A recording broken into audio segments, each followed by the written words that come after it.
որտեղ այդ պահանջները դյուրին դարձնելու եւ նպաստելու, որպեսզի վտանգավոր թափոնների առաջացումից,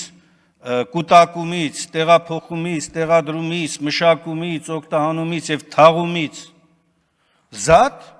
վերվում է մի փոփոխություն, որտեղ ասում է, որ սրանցից ոչ մեկը դու կարող ես չանել մի ամիս պահել քո մոտ։ Լավ, եթե մի ամիս պետք է պահի իր մոտ, նշանակում է նվազագույն ստանդարտներ պետք է սահմանեք, որ դրա վնասակար հետևանքները նվազագույնի հասցվեն։ Դուք ասում եք, այո, կանենք դա, բայց ձեր նախագծում գրված է, որ ընդունելու եք այդ ակտերը 1 տարվա ընթացքում, բա մինչև այդ 1 տարին։ Այսինքն բերեք հիմա մշակեք, դրեք, նոր գնացեք այս փոփոխությանը։ Պարոն Մկրտչյան, հակառակ դեպքում ստացվում է, դուք հանրության առողջությանը ենթարկում եք ռիսկի,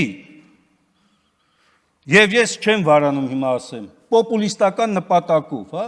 տնտեսվարող սուբյեկտների անունն եք ստե շահարկում։ Բայց ավելի լավ է օգնեք այդ տնտեսվարող սուբյեկտներին, որպեսզի իրենց մոտ անվտանգության այդ համակարգերը ստեղծեն։ Ոչ թե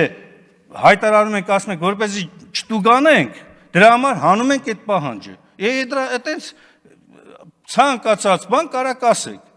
Օգնեք, որպեսզի այդ կազմակերպությունները կարողանան հեշտությամբ պահել,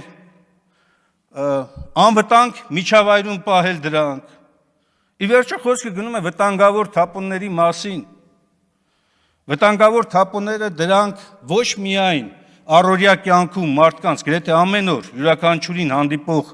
այդ հնարավոր բացասական հետևանքներն են, այլ նաև երկարաժամկետ առումով են կազդում։ Եվ սա օդից վերցված մոտեցում չի, սա